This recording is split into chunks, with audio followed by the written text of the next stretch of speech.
Sallallahu ala Muhammad,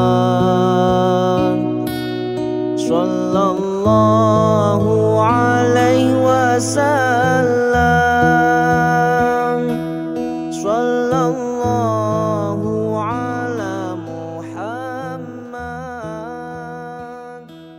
Sallallahu alaihi wasallam. Baik ya semuanya, saya ulangi. Assalamualaikum warahmatullahi wabarakatuh. Waalaikumsalam warahmatullahi wabarakatuh. Salam sejahtera, salam sehat, seger waras selalu. Sahabat-sahabat, rekan-rekan, pada pagi ini tentu saja tiada kata yang patut kita ungkapkan selain ungkapan rasa syukur kehadirat Allah SWT yang senantiasa melimpahkan rahmatnya pada kita. Karena rahmatnya sematalah ya kita dikarunia nikmat kesehatan sehingga masih bisa berinteraksi dalam kegiatan kuliah subuh online.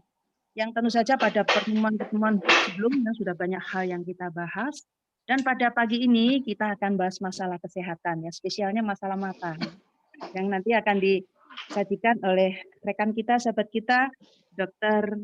Rian Silvina, ya, SPM. Silvia. Tahu kenal ya. Bukan bisa Silvina, aku ya. kenali cuma sama Endri memang. Ya, beliau dari Rumah Sakit Mata Undaan Surabaya. Ini mantan semanti jurusan IPA 3 ya. Ya baik, tema yang akan disajikan atau yang akan kita bicarakan pada pagi ini yakni memahami masalah penglihatan di usia senja. Nah, tentu saja ini sangat cocok untuk kita yang tentu saja rata-rata kita ini punya masalah dengan penglihatan ya. Minimal pasti pakai kacamata plus, sudah pasti. Nah, mengapa bisa demikian? Mungkin bagaimana untuk pemeliharaan dan sebagainya begitu. Nah, ini nanti akan dipaparkan oleh rekan kita Dr. Ria ya. Nanti kita akan berinteraksi lebih kurang sampai maksimal 6:30 pagi ya.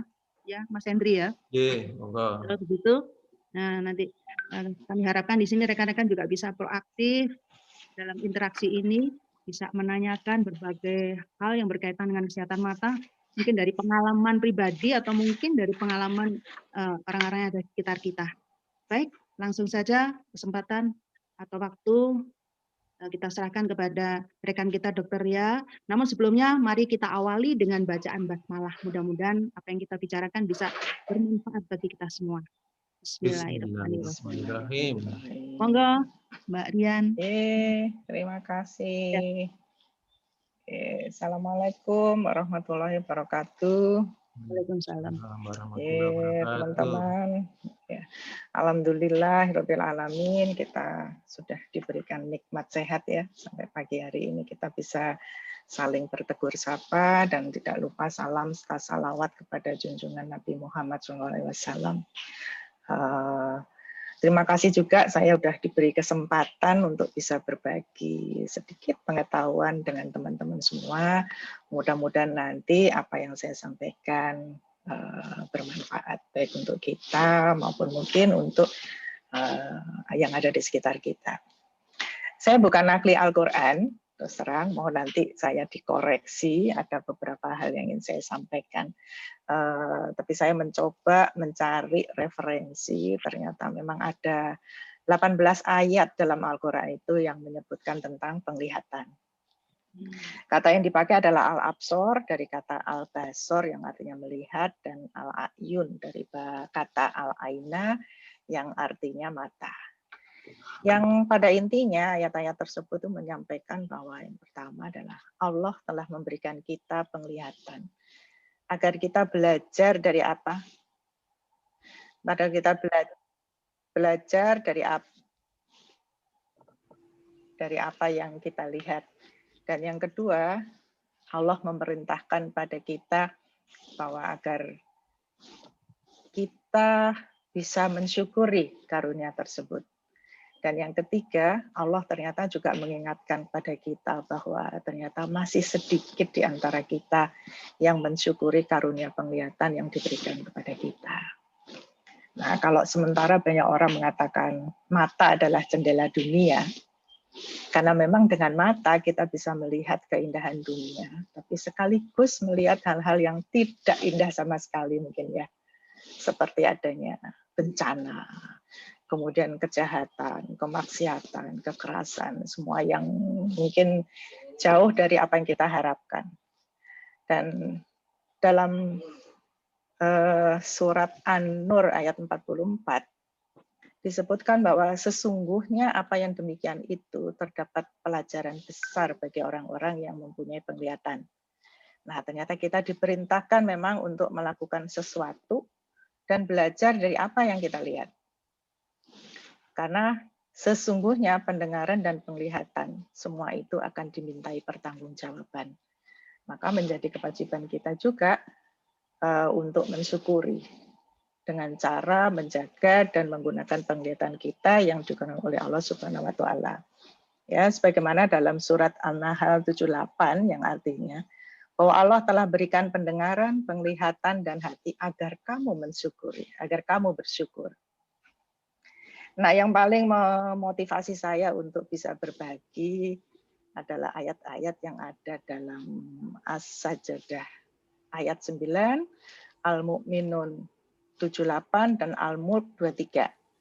Yang intinya bahwa Allah ternyata juga mengingatkan pada kita bahwa ternyata masih sedikit di antara kamu yang bersyukur tentang penglihatan. Nah, mungkin bisa saya mulai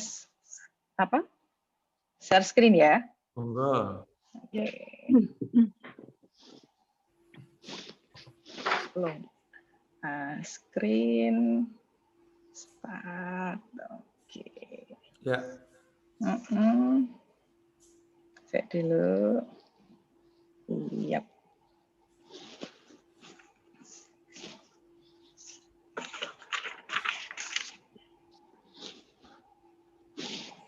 Oke.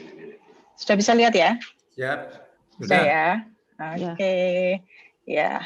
Karena yang gabung kali ini adalah para senior, ya, maka pada kesempatan yang baik ini saya akan sampaikan beberapa kondisi mata atau penglihatan kita yang mengalami perubahan-perubahan karena proses aging. Tujuannya sih agar kita semua bisa lebih memahami, mensyukuri, dan mungkin ada masih bisa melakukan sesuatu yang kita lakukan. Ya, meskipun sebenarnya menjaga kesehatan mata itu seharusnya dimulai masih ilustrasi. Sejak awal kehidupan, ya, mulai dari mulai dari sebelum lahir justru, betul. Ketika dalam kehamilan itu sebenarnya harus sudah kita jaga, karena ada beberapa kondisi-kondisi selama kehamilan yang tidak bersahabat untuk pertumbuhan daripada mata, misalnya seperti merokok mungkin ya, atau ada barangkali kita di orang Jawa ini suka kadang jamu-jamu yang kita nggak tahu atau nggak jelas ya, isinya apa atau efeknya apa, itu bisa juga berdampak pada perkembangan penglihatan. Nah, perubahan, yang akan saya sampaikan nanti sebenarnya adalah yang mudah dipahami aja ya, kira-kira gejalanya atau tanda-tandanya apa sih suatu proses aging itu. Mungkin juga beberapa alternatif pengobatan yang bisa dilakukan, dan yang penting adalah apa yang bisa kita lakukan untuk menyikapi atau ya mempertahankan apa yang sudah diberikan oleh Allah kepada kita. Nah, kenapa? Karena memang beberapa perubahan yang fisiologis itu artinya tidak ada sesuatu yang memang wajar terjadi, itu kan seringkali tidak kita sadari. Ya, selain perubahan-perubahan fisik, ternyata kita kaum senior ini juga harus menghadapi suatu masalah psikososial yang unik karena memang masing-masing orang tentu memiliki problem sosial yang berbeda, yang pada akhirnya itu akan mengarah ke apa yang kita namakan geriatric syndrome. Ya, akan berdampak pada kesehatan secara umum, kemudian menurunnya fungsi-fungsi tubuh kita, dan yang paling kita harus waspadai, jangan sampai masalah itu kemudian mengarah ke disability atau bahkan ke dependent. Saya rasa mungkin kita semua tidak menginginkan ya untuk bisa terjadi pada kita. Nah, perubahan karena aging itu ada yang sifatnya fisiologis. Fisiologis itu artinya perubahan yang normal karena dia tidak berdampak pada fungsi penglihatan. Jadi dia tidak mengganggu pada fungsi penglihatannya maupun perubahan-perubahan yang sifatnya patologis. Patologis itu memang tidak normal, dikatakan tidak normal karena bisa mengarah ke gangguan penglihatan mulai dari kabur-kabur biasa sampai ke kehilangan penglihatan. Nah, secara fisiologis yang tadi ya perubahan-perubahan yang normal, baik yang bisa kita lihat ya, yang kasat mata seperti kelopak mata kita, yang mulai kehilangan elastisitas dari kulit maupun otot, mulai kendor ya, mulai banyak lipatan-lipatan. Kemudian ada muncul baggy eyelid ya, baggy eyelid itu kantong mata, sehingga kadang-kadang yang ibu-ibu yang mulai mengarah ke sana itu udah pada bingung gimana caranya ngilangin kantong mata. Ya, kemudian mata juga menjadi tidak jernih lagi, itu juga karena sudah ada proses-proses degenerasi. Itu semua tidak berpengaruh terhadap fungsi. Meskipun secara performance dari fungsi penglihatan sendiri, biasanya juga sudah mulai menurun. Nah, ini yang kadang-kadang tidak disadari. Seperti ketajaman penglihatan sudah mulai kurang. Kemudian brightness, ya warna-warna menjadi tidak cerah lagi, menjadi kusam, kemudian perubahan depth field, di mana kita menjadi, karena perubahan mata kanan dan kiri yang tidak sama, kita menjadi ragu-ragu kalau mau turun tangga, ya kalau kita lihat ibu-ibu yang sudah sepuh itu ya, mau turun tangga atau lewat sesuatu itu menjadi jauh lebih hati-hati. Mungkin karena depth field-nya juga sudah berubah. Nah, kelainan fisiologis ini kadang-kadang juga bisa mengganggu, misalnya karena kekendoran daripada kelopak mata yang sudah begitu beratnya, sehingga posisi kelopak mata kadang-kadang kemudian masuk ke dalam, sehingga mengganggu, mengiritasi mata, akhirnya berair terus. Ya. Kemudian juga posisi kelopak mata yang nggak benar, dia tidak bisa menampung air mata dengan baik, akhirnya keluhannya biasanya terus matanya jadi kayak rembes terus ya, berair terus. Nah, mungkin itu sesuatu yang sudah mulai mengganggu dan itu mungkin perlu dikoreksi. Memang kita nggak bisa secantik yang gambar di bawah ini ya.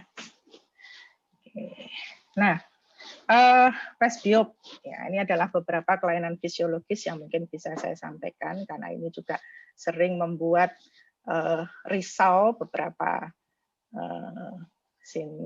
teman-teman atau mungkin pasien-pasien yang sudah mulai mengarah ke sini. Ini adalah penurunan kemampuan penglihatan untuk memfokuskan atau melihat objek yang dekat, terutama dalam hal membaca. Yang disampaikan Mbak Lili tadi ya, kita semua pasti sudah pakai kacamata plus. Ini adalah suatu proses yang normal sebenarnya, biasanya memang mulai usia 40 sampai 45 tahun. Sebenarnya terjadi pada semua orang, tetapi ada beberapa memang yang mengklaim bahwa saya masih bisa membaca tanpa kacamata, ya alhamdulillah masih diberi yang seperti itu. Dan memang koreksinya adalah dengan menggunakan kacamata baca atau yang awam mungkin biasa menyebutkan kacamata plus ya. Beberapa yang bisa kita sarankan pada pasien-pasien dengan presbiopia ini, ada baiknya kita membuat kacamata itu baik untuk jauh dan untuk dekat. Karena aktivitas kita itu sesuatu yang spontan ya, melihat jauh, sedang, dan dekat itu adalah nggak bisa diatur sebenarnya, sehingga disarankan sih membuat dua fokus sekaligus atau mengoreksi jauh dan dekatnya. Kemudian dari awal-awal usia itu ada baiknya sih, karena ini adalah tanda awal proses degenerasi yang mulai muncul, untuk paling tidak 2 tahun sekali untuk melakukan medical check up untuk mata. Kemudian juga ini ya, sering ini, daripada kita terpancing emosi dan jadi stres, ketika mau membaca atau melihat sesuatu nggak enak, belilah beberapa kacamata. Taruh aja di laci. Iya, betul. Bikin stres kan? Betul.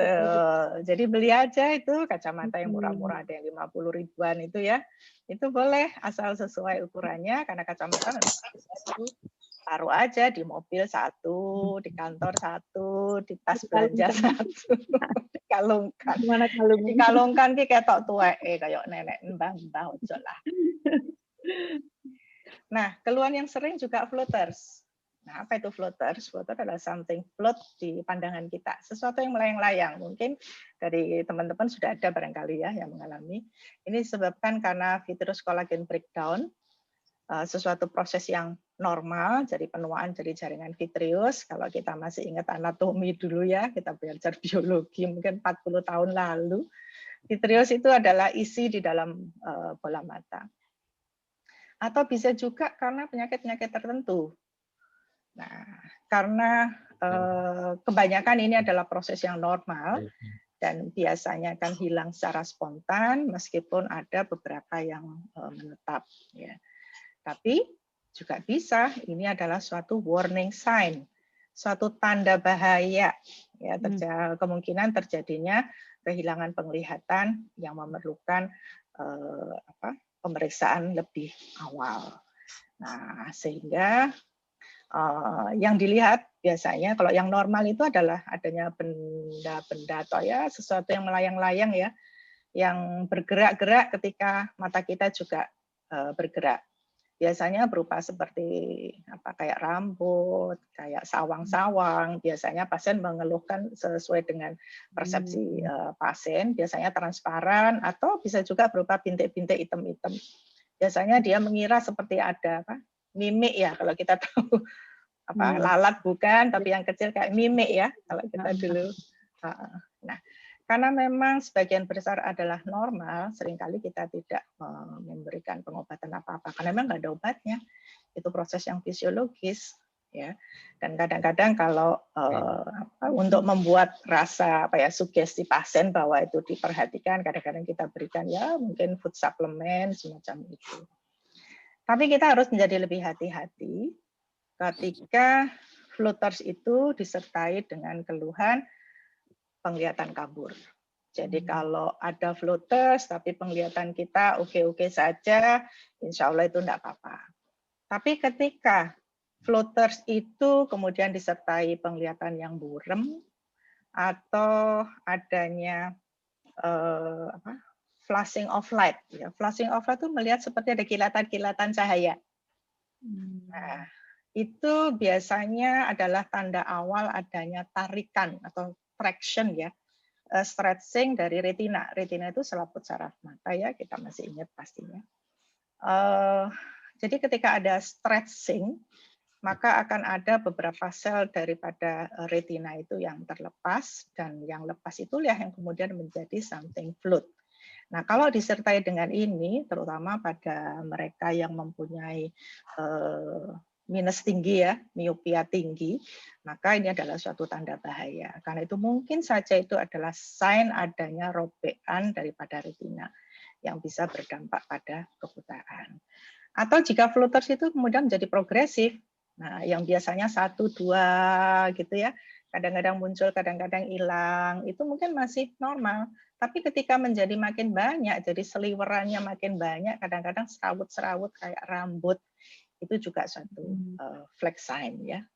Kemudian atau kalau misalnya muncul yang tadinya berupa tidak lagi berupa benang-benang yang transparan layang, tapi berupa spot-spot gitu ya, temblok-temblok seperti di sini adalah gambar foto di dalam bola mata kita atau foto fundus ya, foto mata kita. Ini ada perdarahan.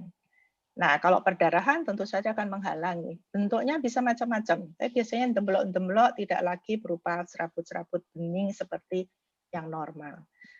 Terutama pada mereka yang habis mengalami trauma ya, roda paksa pada mata, kemudian ada riwayat diabetes, hipertensi, di mana risiko terjadi perdarahan di dalam bola mata besar, kemudian minus tinggi tadi, maka ini harus betul-betul menjadi difahami bahwa ini kemungkinan suatu warning sign untuk problem penglihatan yang lebih serius.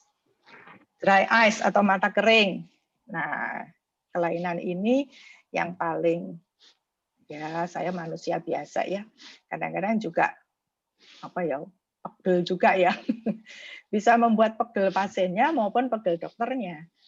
Karena biasanya pasien begini itu nggak pernah ada puasnya gitu loh, nggak pernah merasa puas, merasa bahwa itu nggak ada manfaatnya obat itu, kok nggak sembuh-sembuh, sehingga dia menjadi shopping dokter ke sana kemari, keluarnya yaitu dry eyes. Nah, dry eyes ini adalah gangguan daripada fungsi air mata. Bisa karena produksinya yang sudah tidak optimal, atau bisa juga mungkin komposisi daripada air mata yang sudah tidak sesuai lagi, atau mungkin produksinya sebenarnya cukup, tetapi komposisinya juga oke, tapi penguapannya menjadi terlalu cepat. Jadi sebenarnya air mata kita yang kita sebut sebagai tear film itu ya ada 3 lapis lah ya, yang masing-masing diproduksi oleh organ yang berbeda. Nah, masing-masing daripada organ ini bisa mengalami perubahan yang barangkali tidak bersamaan. Nah, misalnya di sini adalah komponen yang paling luar, itu lipid layer. Lipid layer atau lapisan minyak itu fungsinya adalah untuk mengurangi penguapan. Itu diproduksi oleh kelenjar lemak yang ada di sepanjang kelopak mata kita, meibomian gland. Kemudian lapisan airnya sendiri, aqueous layer yang diproduksi oleh kelenjar air mata. Kemudian yang paling nempel dengan mata itu adalah mucin layer, lapisan lendir yang memang diproduksi oleh sel-sel goblet yang memproduksi lendir. Nah, ketiga komponen ini yang menyebabkan keluhannya menjadi berbeda. Memang ini adalah suatu proses yang pasti akan dialami ya dengan derajat yang berbeda-beda, dan terutama pada yang mempunyai riwayat autoimun ya biasanya lebih berat gejalanya, seperti yang punya riwayat alergi, kemudian psoriasis mungkin ya, kemudian pada rheumatic arthritis, kemudian pada lupus, itu juga salah satu tanda kalau itu memang berat keluhannya, mungkin itu adalah suatu autoimun, sehingga kita akan melakukan work up lebih lanjut agar bisa membantu. Nah, keluhannya mau macam-macam ini tadi, yang enggak enak, yang sepet, yang pedes. Nah, itu semua berpangkal ketika kondisi kering ini memicu inflamasi atau peradangan. Karena mata memang menjadi lebih peka, mudah iritasi, jadi mudah merah, berair, kemudian ada rasa pedes, sepet, rasa capek ya, dan kadang-kadang disertai dengan episode penglihatan yang kabur. Nah, keluhan-keluhan inilah yang seringkali hilang timbul karena memang faktor pencetusnya banyak sekali, ya, bisa sehingga pengobatannya cuma satu, ganti air matanya, pemberian air mata buatan. Karena memang kelenjar dan permukaan lendir kita juga sudah sangat berubah, nggak mungkin jadi normal lagi, gitu. Sehingga perlu tambahan air mata. Banyak di pasaran yang dijual ya, kita bisa beli bebas. Seperti refresh. Nah, di sini ini bukan pesan sponsor ya, kebetulan saya dapatnya gambar yang ini. Kemudian ada Senfresh, iFresh, kemudian atau biasanya mereka pakai kata tears. Nah, itu bisa dipakai, monggo. Bagaimana pemakaiannya? Sesuai kebutuhan. Ya, ketika kita merasa tidak nyaman, mungkin ini kering, dry nose, rasa sepet dan lain, boleh diteteskan. Ya, mungkin ada baiknya kalau kita memilih sediaan yang tidak mengandung pengawet ya, yang tanpa pengawet.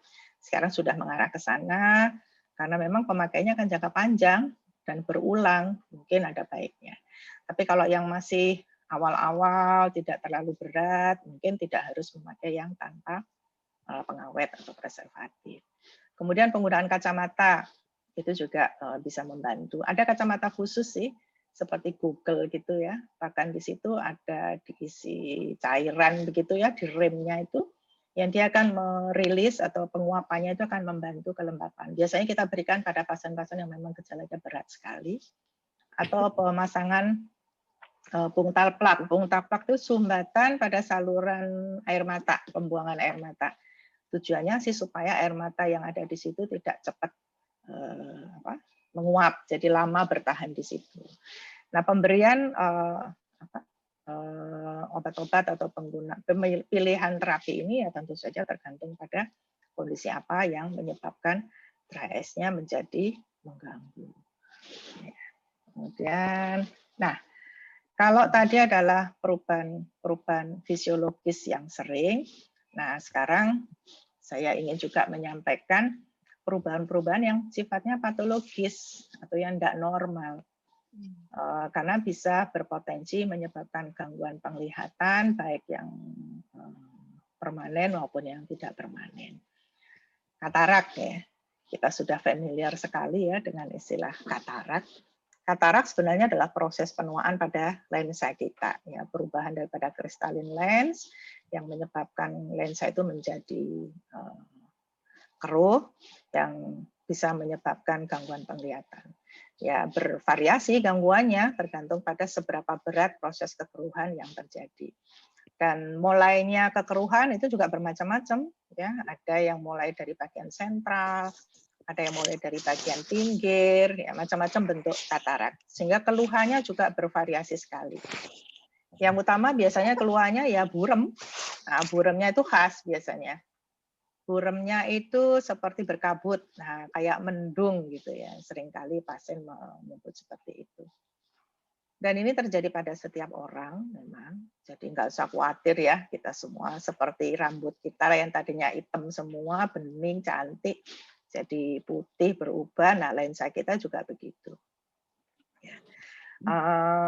Pada teman-teman yang kebetulan memiliki diabetes, kemudian perokok, atau yang banyak terekspos dengan sinar matahari, dalam hal ini adalah ultraviolet, ya, memang memiliki risiko yang lebih besar. Meskipun katarak ini sementara difahami sebagai proses penuaan, biasanya kan lewat tua gitu. Nah, ini pun juga bisa terjadi pada usia muda, ya. Dan ini sekarang kecenderungan ke sana. Selama kita bekerja, kebetulan saya bekerja di rumah sakit mata, ya, jadi berbagai macam katarak juga kita dapatkan. Memang ada tendensi ke usia yang lebih muda. Rata-rata sih sekitar di atas 55-60 itu adalah suatu proses penuaan atau katarak senil ya, karena senilitas itu. Tapi bisa juga ini sudah mulai pada usia 40, 35 itu sudah mulai. Mungkin juga karena lifestyle ya. Jadi paparan dengan ultraviolet, kemudian smokers, kemudian makanan yang kita mungkin tidak tahu ya, banyak bahan-bahan aditif di makanan yang mungkin juga berpengaruh pada itu. Sementara belum ketemu sih saya ada penelitian yang mengarah ke sana. Mungkin ini juga barangkali kesempatan buat adik-adik yang mau meneliti ke sana. Ya. Bahkan juga bisa terjadi pada bayi yang baru lahir atau pada anak-anak. Ya. Nah, keluhannya kalau karena proses penuaan biasanya tadi yang saya sebutkan adalah cloudy ya, jadi berkabut ya. Kemudian warna karena lensanya menjadi keruh juga warnanya menjadi lebih pudar. Nah, jadi tidak heran kalau kadang-kadang kita melihat atau kita sendiri dikomentari oleh anak kita, "Ma kok pakai gitu sih, kok katanya gak matching gitu." Mungkin karena perubahan warna ya. Seringkali warna ungu dikira coklat atau warna hijaunya sudah beda-beda hijaunya gitu. Dan kalau pasien yang laki seringkali keluhannya waktu nyetir malam. Nah, jadi kalau ibu-ibu kebetulan suami-suaminya nyetirnya saiki kok alon-alon yo. Nah, jangan-jangan beliau-beliau ini sudah mengalami gangguan penglihatan waktu malam, jadi lebih hati-hati karena tidak yakin yang dilihat. Salah satu atau satu-satunya pengobatannya ya pembedahan. Tidak ada lagi, kita ganti lensa yang keruh tadi dengan lensa buatan yang lebih jernih. Sedangkan kacamata, penggunaan pencahayaan itu hanya membantu sementara sebelum kita siap untuk operasi. Dan operasi sekarang adalah tidak harus nunggu mateng ya. Kalau dulu mungkin kita nunggu setelah mateng belum bisa Bu operasi, nanti saja kalau sudah waktunya. Nah, sekarang indikasinya lebih ke aktivitas. Kalau memang itu sudah sangat mengganggu untuk pasien, dengan adanya teknologi operasi yang sekarang, kita tidak terbatasi dengan stadium atau kondisi kataraknya. Mudah-mudahan kita bisa lebih lifestyle yang lebih sehat lah ya. Yang perokok monggo mulai sedikit-sedikit dikurangi. Kemudian jangan lupa pakai kacamata hitam. Tentu saja tidak sekedar hitam ya, tapi sebaiknya yang ada filter ultravioletnya. Kemudian pakai topi. Nah, ini yang bantu buatin slide ini kayak salah milih gambar ya. Kacamatanya sih boleh, tapi topinya bukan topi yang seperti ini ya. Tapi yang ada pelindungnya itu. Iya, ini yang milihin gambar ini, mohon maaf. Nah, yang sering juga kita dapatkan ini adalah glaukoma. Glaukoma juga salah satu penyebab kebutaan terbanyak sesudah katarak. Glaukoma ini adalah kerusakan yang secara progresif pada optik nerve ya, saraf optik. Nah, saraf optik itu yang di sini nih. Saraf optiknya mengalami kerusakan secara progresif. Penyebabnya sampai saat ini diduga karena ada gangguan mikrosirkulasi, jadi aliran darah ke situ yang kemudian dia terganggu sehingga mengalami kerusakan. Berbeda dengan katarak, kalau katarak tadi diangkat kataraknya ya kita bisa celing lagi. Tapi kalau glaukoma, kerusakan ini sifatnya permanen. Jadi pengobatan yang dilakukan untuk glaukoma itu sebenarnya adalah untuk mengontrol progresivitasnya agar tidak menjadi lebih lanjut atau untuk mempertahankan kemampuan penglihatan masih ada. Jadi nggak bisa menjadi normal lagi. Dan ini sehingga penting sekali deteksi awal, deteksi dini itu jauh daripada mengobati glaukoma. Ya. Terutama pada mereka yang mempunyai faktor risiko. Siapa itu? Ya mereka-mereka yang sudah di atas usia 45, kemudian mempunyai riwayat tekanan bola mata yang tinggi. Nah, kita tahunya pemeriksaan tekanan bola mata tinggi ya kalau kita periksa. Makanya pada usia-usia masuk ke usia degeneratif di atas 40-45 tahun, ada baiknya lah 1 atau 2 tahun sekali untuk melakukan medical check-up untuk mata. Kalau tekanan darah sih kita bisa kan sambil jalan-jalan di mall banyak yang nawarin periksa tekanan darah. Tapi untuk tekanan bola mata kita tidak bisa. Kita harus datang ke klinik mata. Terutama kalau kita mempunyai riwayat ini tadi miopia ya.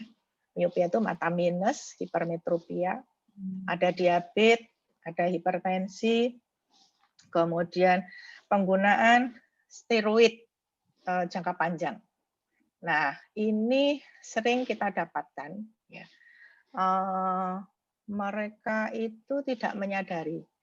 Pada pasien-pasien yang sering menggunakan jamu ya, biasanya jamu-jamu pegelinu, nah itu hati-hati. Jamu pegelinu mungkin ya sendi-sendinya linu-linu semua karena terjadi peradangan, sehingga diberikan steroidnya adalah anti radang yang paling poten sebenarnya. Nah, biasanya jamunya itu ditambahi itu tadi. Nah, tanpa disadari dalam waktu yang lama ini menjadi faktor risiko. Terjadi kerusakan pada trabecular network. Nah, ini ada gambar.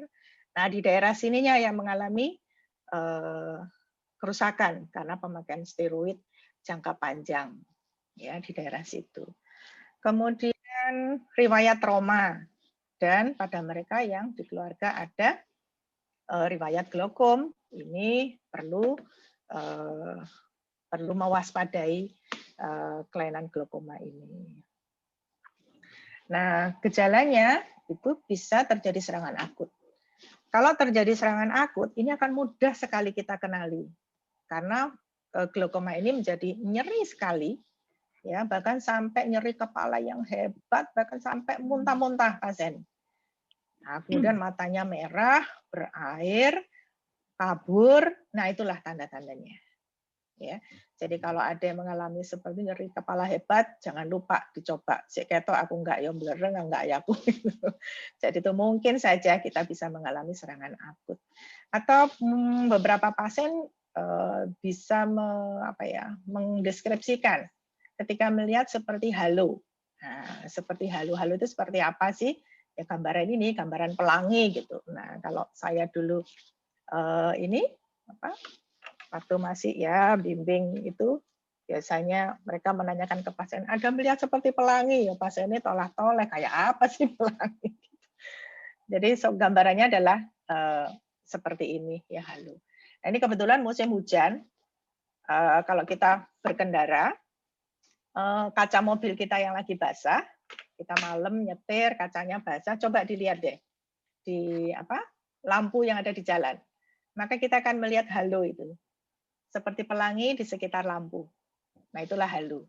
Ya, tapi kalau pas musim hujan lihat ke kaca seperti itu, jangan lalu kita jadi panik, loh aku ini delok halo, jangan-jangan saya glaukom, bukan.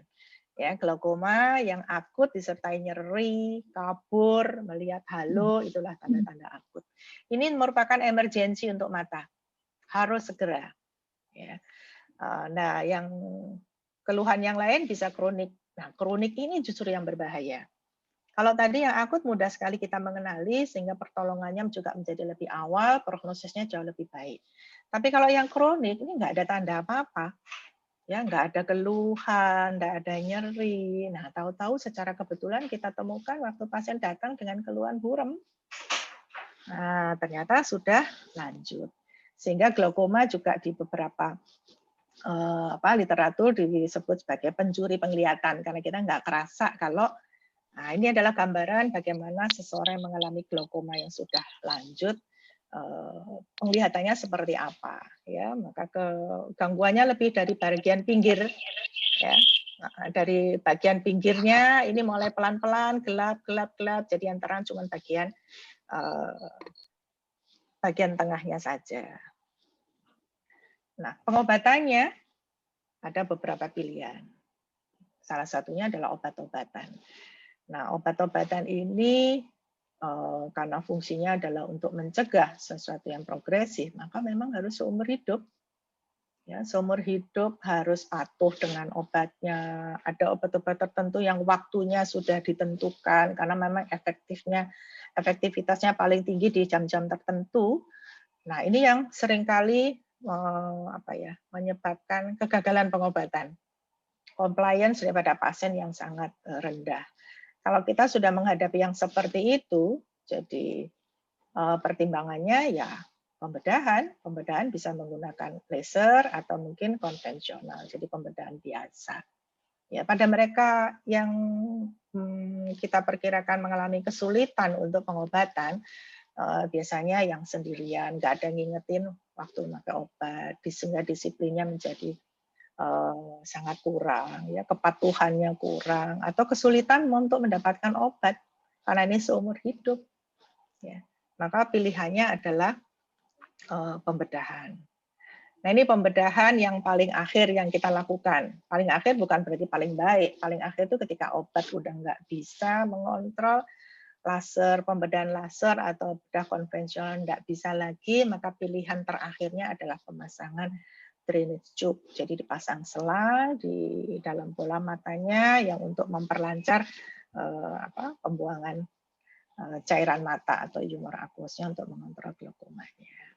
Sehingga yang paling penting untuk glaukoma ini adalah melakukan pemeriksaan secara berkala. Ya, paling tidak waktu kacamata bacanya sudah tidak enak lah, 2 tahun sekali, monggo dilakukan. Nah, ini yang sangat tidak nyaman buat kita. Kelainan pada makula. Ya, kalau makula dulu kita belajar biologi, kita ingat sebagai bintik kuning ya. Kalau kata glaukoma tadi, ini juga sama, seperti glaukoma. Perubahannya atau gangguan penglihatannya sifatnya permanen dan progresif, makin lama makin berat, bahkan bisa mengarah ke kebutaan. Ini juga termasuk sering yang kita dapatkan. Kalau glaukoma tadi adalah kerusakan di sininya, maka AMD, kita biasa menyebutkan AMD adalah kerusakan di sini. Karena ini merupakan penglihatan sentral, biasanya pasien datangnya dengan keluhan kesulitan membaca. Ya, kesulitan membacanya mulai dari yang ringan sampai betul-betul tidak bisa melihat di bagian tengahnya. Ya. Ini tidak pada semua orang yang mengalami usia lanjut mengalami AMD ini. Terutama kalau ada riwayat keluarga, nah, laki-laki ini perokok, ya, atau mungkin yang kelebihan lemak ini, yang obesitas, itu juga merupakan faktor risiko terjadinya AMD. Kira-kira seperti ini gambaran mereka yang mengalami AMD, ya. Tidak ada nyeri, jadi biasanya datang awal itu karena kesulitan membaca yang tidak membaik dengan pemberian kacamata. Ya, Bu Lili, jadi kacamata plusnya tuh nggak ada gunanya, udah dikasih kacamata ukuran berapapun, kayak model apapun, beli 10, 50, tetap dia kesulitan untuk membaca. Karena memang problemnya adalah di bagian sentralnya ini. Nah, seperti ini. Betul, sangat terganggu sekali pasien yang seperti ini. Nah, ini ada kartu Emsler, ya. Ini kita bisa buat sendiri untuk deteksi dini. Jangan lupa dilakukan pada masing-masing mata, jangan melek dua-duanya, tapi satu-satu mata. Kita perhatikan dari konfigurasi kotak-kotak yang di daerah sentral. Kalau sudah mulai ada distorsi, ya, mulai tidak harus sudah mulai ada gelap, sudah mulai rodok melenceng, ada yang sedikit berbeda, monggo kita perlu work up lebih lanjut. Ini mudah sekali untuk kita deteksi, ya, dan kita bisa melakukan self assessment, ya, memeriksa diri sendiri dengan itu. Kita mohon maaf iki rodok kebablas. Baik, ini ono sing kebablas. Kita memang tidak bisa seperti ini lagi, ya. Saya rasa itu mungkin nggak kroso, ya, Ndri, ya. Ternyata sudah habis slide-nya. Kita nggak bisa seperti gini lagi. Mudah-mudahan masih ada semua ini yang ada di foto ini. Mudah-mudahan bisa join. Sopo itu. Yang Pak Camono. Iya. Ini kebetulan kita 3, ya. Jadi ya saya nggak punya foto teman-teman lain ini.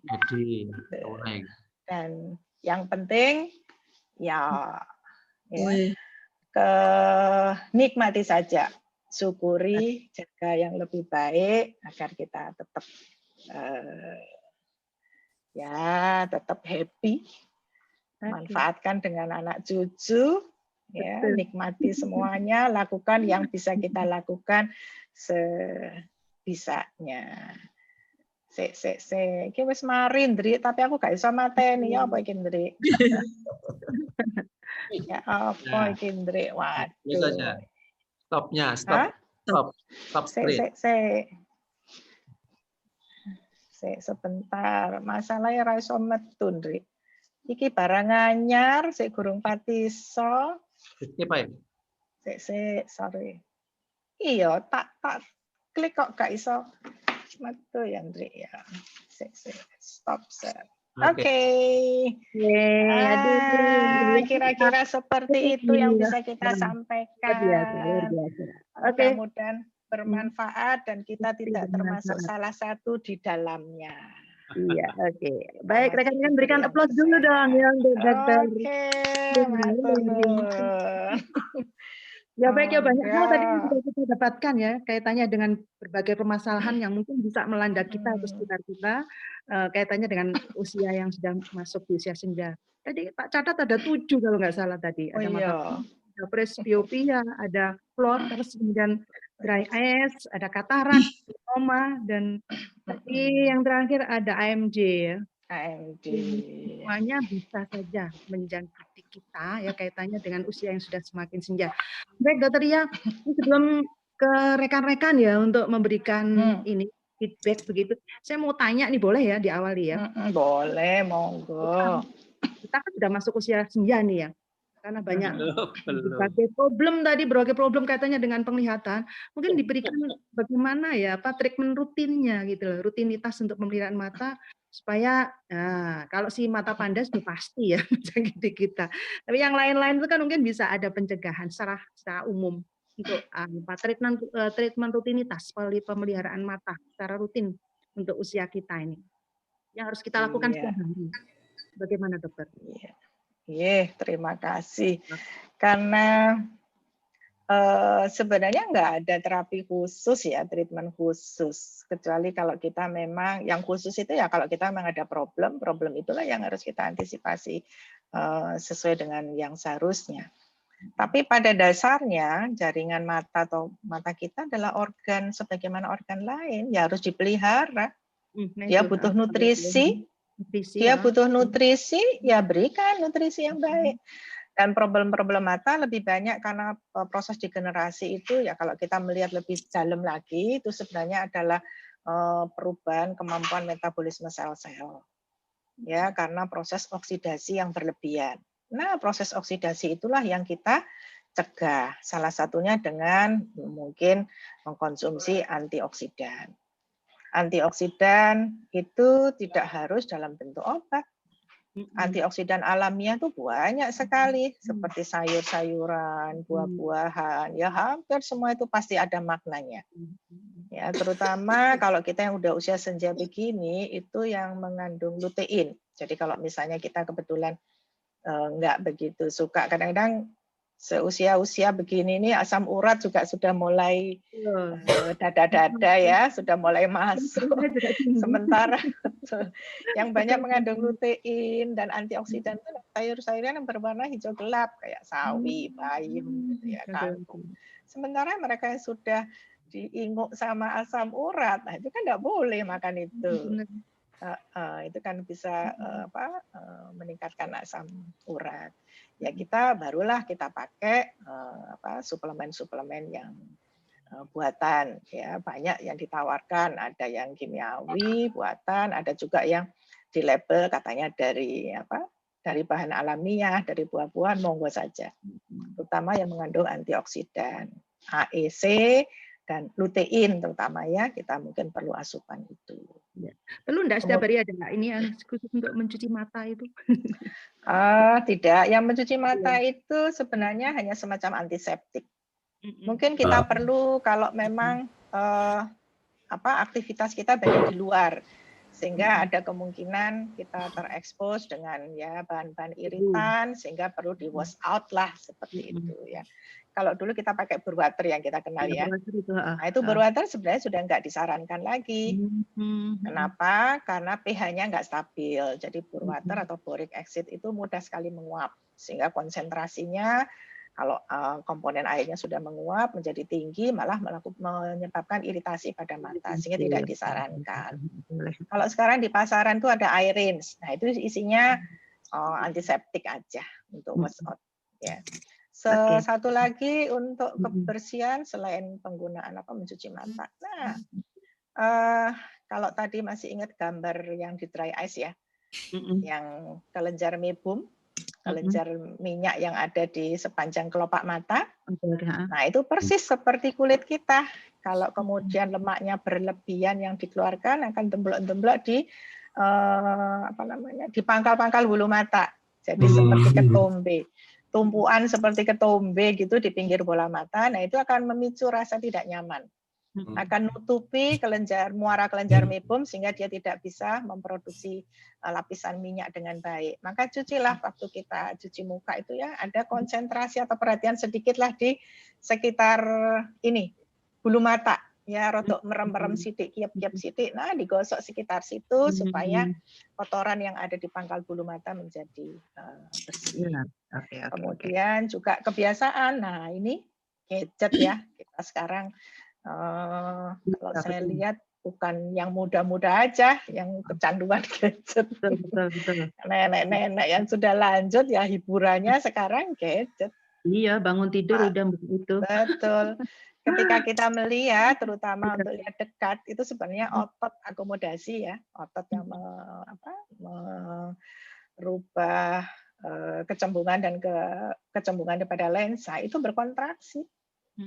Ya sama seperti kita suruh ngangkat 5 kilo terus menerus ya kemeng tangan nih. Mata juga begitu. Betul. Ada batasannya untuk istirahat ya, betul. Paling tidak sih disarankan 1-2 jam itu harus sudah off dulu.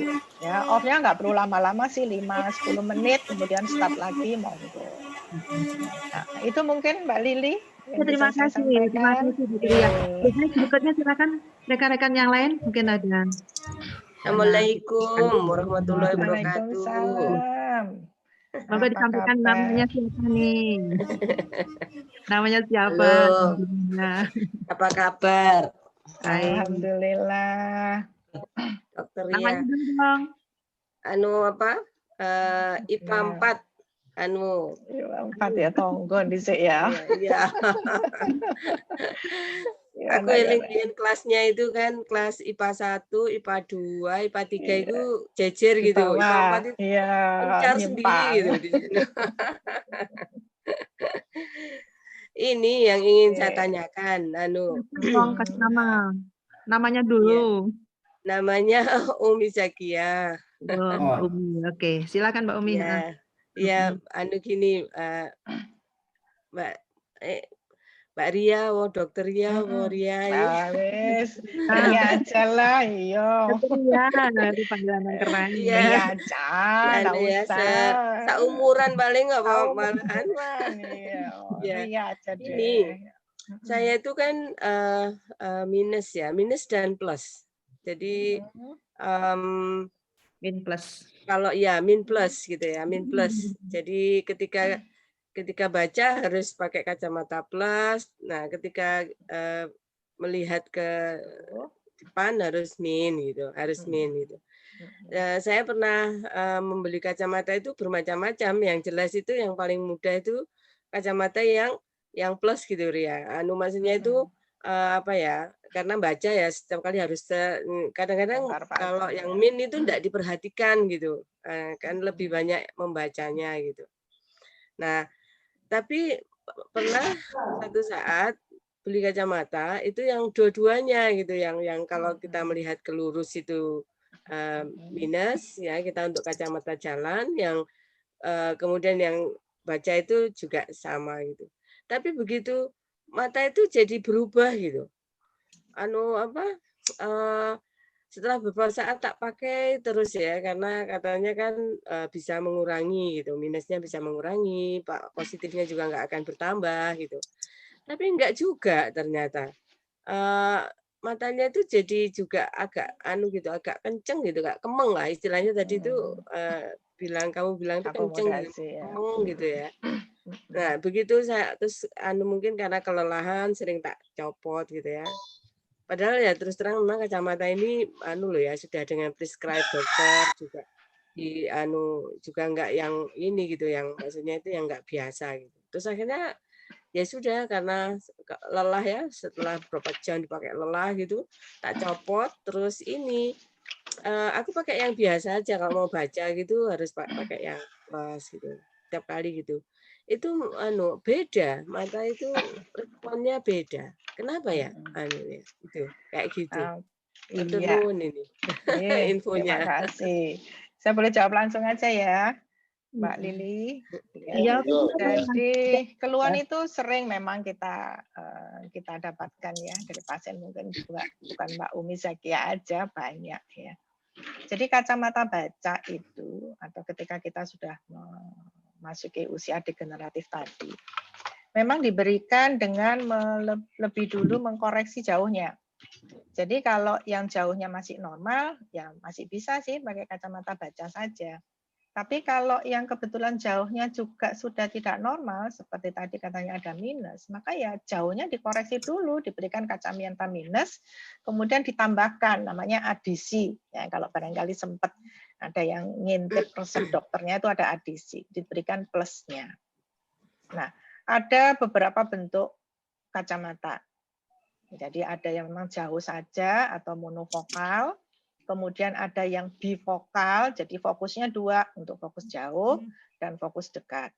Kemudian ada yang multifokal. Multifokal itu ya multi, bisa untuk jauh, jarak sedang, dan jarak dekat. Kalau kita masih ingat pelajaran IPA dulu ya, waktu belajar cahaya. Waktu belajar cahaya itu kan menjadi fokus kalau kita belajar pakai kaca pembesar dulu ya. Iya, betul. Nah, itu kan makin dekat kan harus powernya makin tinggi. Oh, iya, iya, Nah, iya. jadi menjadi tidak nyaman ketika kita kesalahan dalam mengatur fokus. Nah, jadi mungkin Hmm, yang dibeli Mbak Umi tadi, barangkali yang katanya tidak biasa, ya memang mahal. Itu mungkin yang progresif yang dimaksud. iya Ya, betul. progresif yang multi. Progresif Hmm, atau multifokalnya juga banyak macamnya. Bagus ini. Ya, tergantung hmm, pada kebutuhan gitu. hmm, Kalau kita banyak di depan laptop, laptop itu relatif lebih hmm, dekat. hmm, Nah, maka fokusnya juga akan berbeda. Fokus yang dipakai setiap saat itu akan berbeda. Jadi di kacamata itu akan dititiki gitu. Dititiki hmm. di bagian kacamatanya. Nah, itu akan merupakan fokus terbanyaknya di mana. Berbeda dengan mereka yang sehari-hari banyak di PC. PC kan agak jauh. Gitu. Atau yang banyak Oh, justru ya. penglihatan jauhnya, jadi nggak terlalu sering lah kebiasaan untuk membaca atau itu. Nah itu diatur di sana, betul. Nah biasanya dokter mata atau resep itu hanya memberikan jauh dan dekat. Nah Di itu Surabaya, bisa dokter kita mata dia. sampaikan pemilihannya yang seperti apa. Itu biasanya optik, kalau optik yang memang yang jaga itu bukan cuma sales dokter girl ya.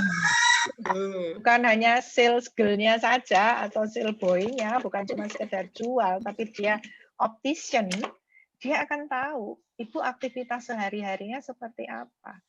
Seperti yang oh, mana? Ibu kalau baca biasanya seperti apa? Kegiatan ibu yang seperti apa? Kalau kita suka jahit atau motong rambut atau tentu beda dengan kita yang senang kerajinan dekat gitu, ngutik-ngutik apalah, tentu beda. Mereka akan tanyakan supaya menyesuaikan. Karena memang tidak semua orang dengan mudah beradaptasi. Gitu. Kadang-kadang kita agak naik-naikkan sedikit posisi kacamata, lolek ini kok enak, lolek ini kok enggak enak. Nah, seperti itu. Ya. Kemudian ketika kita memang pakai yang multi, mungkin memang kita sarankan untuk menyesuaikan. Jadi ya rodok dingkluk sidik karena turun tangga kan agak jauh ya. Kelihatannya agak jauh. Jadi mungkin itu pemilihan fokus daripada kacamatanya aja barangkali yang kurang tepat. gitu. Jadi Ya. tergantung kebutuhan sebenarnya. Oke, last question. Anu aja, gini, itu kalau bertambah minus atau plusnya itu sebenarnya nggak apa-apa atau apa sih? Oke. Jadi kelainan kacamata ya, kalau di medis namanya kelainan refraksi. Itu sebenarnya karena kelainan size ya, ukuran bola mata. Jadi kembali ke eling-eling zaman SMA IPAN dhisik yo. Jadi waktu memfokuskan tadi, kalau bola minus itu karena fokusnya tidak tepat ya, berada di depannya. Nah, itu karena bola matanya yang terlalu panjang, sehingga nggak tekan. Sehingga diberikanlah kacamata minus. Jadi kalau yang serba terlalu tadi kan kudu dikurangi ben normal. Nah, dikurangi itu kan tandanya min, jadi minus, ben gampang kayak gitu. Nah, perubahan ukuran bola mata kan ada batasnya. Ketika kita sudah berhenti tumbuh, wis umur sakmene ya sudah nggak tumbuh, nggak akan nambah lagi.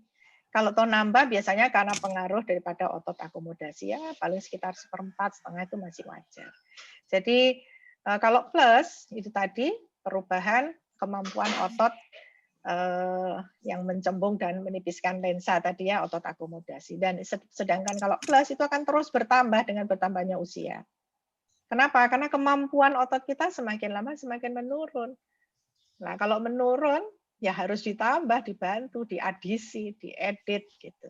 Makanya terus akan bertambah. Sampai suatu saat kita jarak baca kita kan sekitar 30 cm. Nah, nanti umur-umur 60 deh mungkin plusnya ya segitu aja, ya plus 3 aja. Ya sekarang udah umur 60 ini.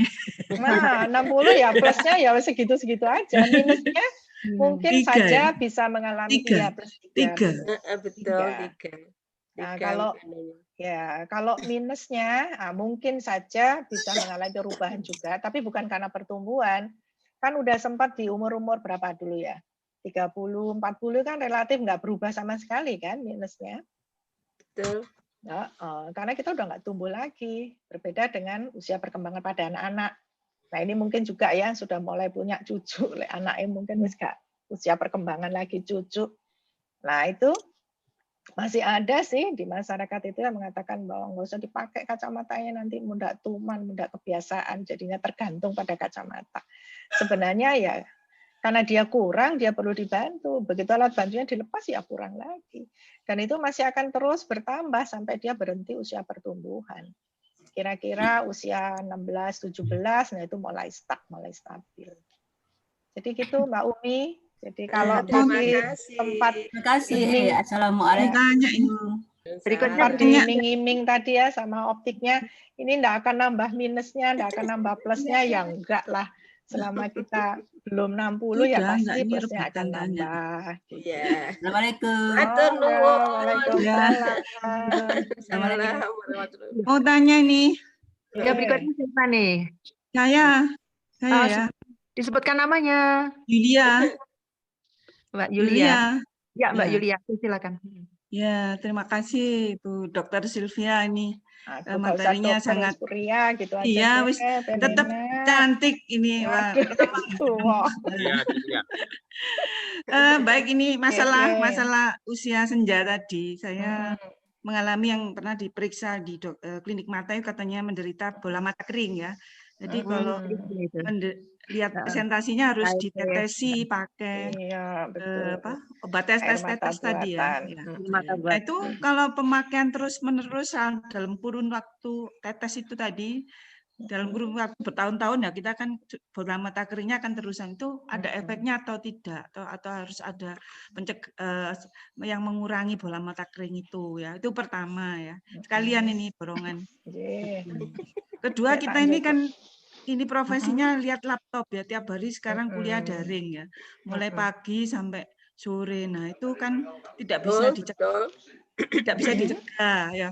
Nah ini kadang-kadang itu suka kabur kalau sudah kebanyakan melihat laptop, terus lama-lama pusing gitu ya. Nah itu bagaimana mencegah, mengurangi dan treatmentnya supaya kita tidak mengalami gangguan-gangguan akibat sistem daring ini ya. Nah, ini terima kasih itu sementara. Terima kasih ya, maaf ini robot pertanyaan ya. Terima kasih, saya coba menjawab ya. Kurang lebih pertanyaannya masih sama ya seperti Bu Ali tadi ya. Iya betul. Ya, kalau yang mata kering tadi juga saya sudah sampaikan.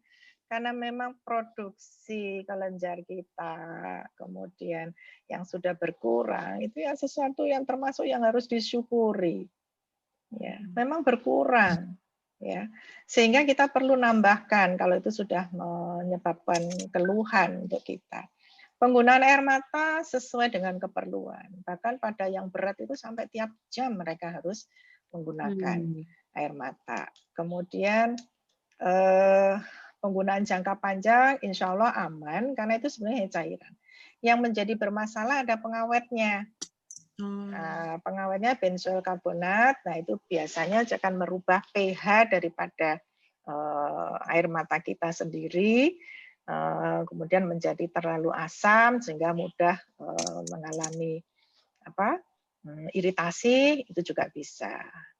Nah, sehingga disarankan buat mereka yang pemakaiannya sudah sangat intens, itu menggunakan kesediaan yang tidak ada preservatifnya. Sekarang kita lebih senang dengan kemasan obat mata yang mini dos itu ya, yang kecil-kecil itu ya. Ya, pernah dikasih itu ya. Ya, mungkin itu yang kita sarankan, yang mini dos. Karena mini dos itu tidak ada preservatifnya. Kemudian kalau dipakai 3 kali sehari 2 mata, biasanya 2 hari sudah habis. Sehingga kita bisa membuka yang fresh lagi. Ya. Karena yang kecil itu agak susah kan nutupnya. Belum lagi tangan wis mulai ndredeg, penglihatan mulai melereng, luput-luput gitu ya. Betul, risiko kontaminasi besar. Sehingga makanya lebih kita sarankan untuk pakai yang mini dos. Belum lagi kalau kita lupa, karena kita nggak punya kebiasaan setelah buka obat itu menulis tanggal kapan obat itu kita buka. Karena untuk obat mata itu disarankan setelah 1 bulan dibuka itu tidak dipakai lagi, kita ganti yang baru. Risiko kontaminasi, karena memang pengawetnya nggak bisa banyak, hanya sedikit, sehingga risiko kontaminasi itu besar sekali atau obatnya rusak besar. Sehingga mulailah dibiasakan menulis tanggal di obatnya 1 itu. bulan ya, cuma 1 bulan. 1 bulan, ya. Apalagi Obat kalau mata itu apapun golongan. ya. Baiknya ya, tergantung preservatif yang di. Untuk amannya sih seperti itu. Makanya biasanya kalau dulu obat mata itu kan ada kemasan yang 15 cc itu ya. 15 mili. Sekarang trennya lebih ke yang 5 cc atau mungkin 3 cc atau yang mini dose itu kita sarankan. Kemudian yang kedua tadi kabur lama-lama ke laptop lama ya seperti yang saya jelaskan ke Bu Lili. Otak kita itu ya iso kesel meripat. Apalagi lihat dekat itu tadi berakomodasi, otot akomodasi yang bekerja. Kalau dia lelah, dia nggak bisa maintenance dengan baik, mulai kendor yang belereng. Apa harus pakai kacamata yang anti radiasi atau bagaimana? Tidak sih, radiasi tidak menyebabkan itu. Tapi kita bisa mengatur supaya tidak mudah lelah dengan kontras atau brightness daripada screen kita. Nah, kalau terlalu bright, itu kan kita menjadi rodok nyureng gitu ya. Nah, itu akan menambah effort kontraksi pada otot sekitar mata. Betul. Itu dikurangi aja brightness-nya sampai yang paling relax. Seperti itu. Oke, monggo mudah-mudahan bisa sesuai dengan apa yang jawaban yang saya berikan sesuai dengan apa yang diinginkan. Assalamualaikum. Iya, lihat kacamatanya dokter itu loh kok anti pantulan radiasi. Kacamata ini mengurangi. Ya, terima kasih. Sama-sama. Dokter kacamatanya ada warna ungunya. Iya dah. Iya, betul, Li. Ya, oke. Terima kasih. Ketok wae yo. Ini kalau belum ada yang bertanya, saya nyelani lagi boleh ya? Oh, tadi ada itu Mbak Nana yo, Ya. Nana. Ya, Nana, terima ayo, kasih. Nana. Nggak usah saya berikan pun mukanya, soalnya lagi sambil ngomong. Enggak apa-apa sambil ngomong. Assalamualaikum. Waalaikumsalam. Saya pernah mendengar ya, Ria ya, kalau virus itu, virus corona itu bisa lewat lubang mata gitu ya. Ya. Terus nggak hanya mulut dan hidung, padahal selama ini yang sering kita tutupi kan mulut sama hidung. Gitu. Terus bagaimana kalau misalnya itu kita itu naik motor atau jalan-jalan gitu loh. Karena ini kan kecil sekali ya virus ini ya, berapa mikron gitu kan. Jadi kalau memang dia lewat di lubang apa ini mata, itu terus nanti kemana dia itu gitu loh, kok double kemen gitu loh, kok moto-moto di mata. Terus yang kedua floates ya, floates itu saya pernah mengalami floates itu. Jadi pikir ono metil ya atau ada hantu gitu ya, ono koyok sing ireng-ireng itu apa sih tak gini-gini kan kayak ada yang melayang-layang gitu. Tapi lama-lama hilang. Jadi alhamdulillah bisa hilang ternyata. Itu dari saya, terima kasih mohon penjelasannya Ria. Waalaikumsalam. Matur nuwun. Jadi virus corona itu ditularkannya melalui droplet ya. Droplet itu melalui percikan. Nah, kalau percikannya banyak dari sono dari sini di ruangan yang tertutup memang bisa menjadi airborne lewat udara. Gitu. Tapi di area tertentu yang dia bisa menjadi airborne, yang kalau di medis kita sebut sebagai zona merah. Zona merah bukan lalu Surabaya merah, begitu bukan.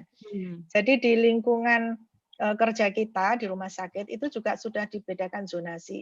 Zona merah itu daerah yang berisiko besar terjadi penularan. Di mana? Ya di ruang-ruang perawatan COVID. Nah itu kemungkinan airborne, makanya petugasnya pakai hazmat itu ya. Yang baju kayak astronot, karena bisa di udara yang seperti itu. Tapi kalau kita tidak berada di daerah yang red zone tadi, kita tidak di rumah sakit, tidak di kerumunan, ya kita sebenarnya nggak terlalu perlu, cukup dengan masker. Nah tadi katanya bisa lewat lubang mata, maksudnya lubang sesendio gitu. Lewat mata ya, karena mata kita tadi kan ada permukaan lendir, ya kan? Jadi virus bisa nempel di lendir mata kita, di selaput lendir mata kita, bareng air mata kita. Nah, secara anatomi itu di kelopak mata kita ada lubang kecil ya di sini. Oh iya. Kita masih lihat. Nah, itu adalah lubang saluran air mata yang terhubung dengan tenggorok. Nah, dengan tenggorok dan kerongkongan kita, di situ ada simpangan, ada persimpangan jalan ya, di apa namanya, di pangkal tenggorok kita lah. Di belakang itu ada namanya daerah nasofaring. Nah, itu kumpul itu antara yang udara sama yang dari mulut. Nah, kalau kebetulan dia masuk ke mata kita, kemudian kita blinking begitu, berkedip, air matanya masuk ke dalam, ya bisa saja nyampe ke saluran nafas kita. Itu maksudnya. Sehingga buat kita, kalau kita cuma sehari-hari di rumah atau di jalan-jalan, bukan di tempat kerumunan yang berisiko sekali, ya insya Allah cukup aman. Atau kalau mau aman, ya pakai kacamata, atau pakai Google, atau pakai face shield. Nah, itu yang kita bisa sarankan. Jadi memang bisa melalui lubang mata, itu maksudnya lubang air mata. Iya. Contohnya kalau kita netesi obat, kadang-kadang kita kan otomatis terus kedip-kedip gitu ya. Padahal dengan mekanisme kedip itu obat itu didorong masuk ke sana, akhirnya rasa pahit kan di tenggorokan. Nah, kalau kayak gitu berarti obatnya salah alamat. Karena yang diobati jadi tenggorokannya, bukan matanya. Jadi cara yang betul netesi obat itu adalah setelah ditetesi di kantong mata gini ya, kita buka kantong mata, tetesi, kemudian tutup dengan gentle. Tutup mata biasa, nggak perlu dibling-bling begitu, dipompa untuk dibuang malahan masuk ke saluran air mata tadi. Jadi cukup tutup mata supaya nggak salah alamat obatnya, gitu ya. Mungkin itu. Kalau yang floaters tadi, seperti yang saya kemukakan bahwa kebanyakan memang fisiologis, tidak berbahaya dan biasanya bisa hilang spontan, meskipun ada beberapa yang menetap. Asal tidak merupakan yang tadi warning sign untuk sesuatu yang berbahaya, red flag-nya tadi, insya Allah itu aman. Ya, makasih. Monggo. Tanya di chat itu Lili. Iya, oke. Iya, Dok. Tanya di chat. Tambahan ya. Begini, Dok. Ini mungkin berkaitan dengan masalah penampilan wanita. Ya, monggo. Seperti yang saya alami sendiri, mungkin juga yang lain. Kaitannya dengan ini, Dok, make up ya, make up di mata. Semuanya pengaruhnya dengan kesehatan mata ya. Yang pertama. Terus yang kedua, kaitannya dengan mata panda. Yang ini memang benar-benar mengganggu ya. Tadi sudah disampaikan oleh dokter, banyak yang kadang-kadang bahkan bisa mengurangi rasa pede, sehingga banyak penawaran treatment untuk mengatasi itu. Salah satunya ada istilah apa? Tarik benang ya, Dok ya. Mau saya tanyakan ini bagaimana nih, Dok, menurut dokter ini? Itu dampak-dampak dari upaya-upaya tadi itu. Upaya supaya tetap cantik gitu ya. Iya. Pengaruhnya terhadap kesehatan mata, dan yang kedua tadi, treatment yang kedua tadi. Terima kasih, Dokter ya. Moderatornya pengen cantik terus. Iya dong, harus. Kalau aku sih enggak, make up mata sih iya. Eyeshadow gitu ya, iya pasti tuh. Iya. Baik, terima kasih. Jadi memang dalam memilih riasan mata, kita sebenarnya bijak ya. Karena bagaimanapun itu kan benda asing. Ada bahan kimiawi, baik dari pewarnanya atau dari bahan pembawanya. Ya pilihlah yang kira-kira kita bisa lihat secara umum, mungkin dari kemasan ya. Yang berbahaya itu selain bahan kimianya itu sendiri, kalau kebetulan kita juga peka dengan itu, bisa menimbulkan iritasi ke mata. Selama itu tidak menimbulkan iritasi, ya oke lah, berarti kita nggak ada masalah dengan bahan kimia tadi. Tapi yang kedua itu adalah kebersihan, hygiene-nya. Kalau kemasannya cukup aman tidak berarti harus bagus ya. Tight, tertutup, begitu. Kemudian kita nyimpennya juga benar, maka tidak ada risiko ditempelin bakteri atau yang lain. Ya, yang bisa saja kemudian nempel ke mata kita dan bisa menimbulkan masalah. Jadi ya ditutup yang rapat atau pilih yang kemasan yang aman gitu. Kemudian alhamdulillah kita oleh Allah juga sudah diberi tentara sebenarnya di permukaan mata kita. Selain lendir tadi untuk menghalau kotoran termasuk kuman, di situ juga mengandung imunoglobulin A yang fungsinya untuk melawan kalau ada kuman yang nyasar masuk ke mata. Nah, ini yang juga harus kita syukuri. Jadi aman sebenarnya untuk kita pakai selama kita bisa menjaga kemungkinan itu sudah tidak rusak, kemasannya baik, kemudian tidak terkontaminasi. Membuat cantik itu boleh, jadi bijaklah dalam memilih ya, jangan lalu milih yang paling murah tapi kemasannya mungkin tidak aman, ya jangan dipilih. Atau bukan berarti kita harus beli yang bermerek, yang mahal, bukan. Bermerek karena yang mahal, kalau penyimpanan kita nggak benar juga bisa menimbulkan masalah. Kemudian mengenai koreksi tadi, kelopak mata yang udah mulai turun ya, ini yang dimaksudkan tadi seperti tarik benang, itu sebenarnya upaya-upaya koreksi kalau digolongkan adalah di bidang mata namanya okuloplastik, jadi termasuk bedah plastik untuk mata. Ya, banyak memang yang tujuannya lebih ke estetika. Monggo-monggo saja selama itu dikerjakan oleh orang yang betul-betul kompeten, memahami betul bagaimana anatomi dan apa dampaknya, insya Allah itu juga aman. Memang bukan apa-apa ya. Banyak sih salon-salon yang cuman belajar sebulan 2 bulan kemudian sudah mendeklar bahwa dia ahli untuk begini. Hati-hati. Sebaiknya dikerjakan oleh dokter bedah plastik atau mungkin dokter spesialis kulit yang bagian rekonstruksi untuk kulit, mungkin itu lebih baik. Ya, ini memang jadi lahan yang basah untuk diperebutkan banyak orang. Jadi di mata itu ada divisi okuloplasti, itu juga mengerjakan itu, tapi terbatas sekitar mata. Kemudian ada bedah plastik, sementara teman-teman dari kulit juga mengklaim kalau bisa melakukan itu. Terus boro-boro ini yang salon-salon tadi langsung berebut masang bendera kalau bisa melakukan. Jadi ya bijaklah untuk itu, karena bagaimanapun suatu tindakan seringan apapun pasti ada dampaknya, dan itu akan menjadi aman kalau dikerjakan oleh mereka yang memang kompeten. Itu sih saran saya. Monggo. Yang kompeten dokter mata ya dong ya? Kalau untuk sekitar mata ada, dokter mata pun ada divisi khusus, jadi itu merupakan kompetensi tambahan atau subspesialisasi di okuloplasti namanya. Monggo. Ya, terima kasih dokter. Pertanyaan. Ya, masih ada 10 menit. Ini ada pertanyaan ya. Lili, ya, di chat itu. Di chat. Pak Cak Mono sakjane iku ditakon. Tapi Cak Mono kok meneng ae. Tak paca. Guru multi sik mono soalnya. Iya. Ini satu, mata plus apakah progresif ya? Rasanya dulu waktu pertama kali harus pakai kacamata plus.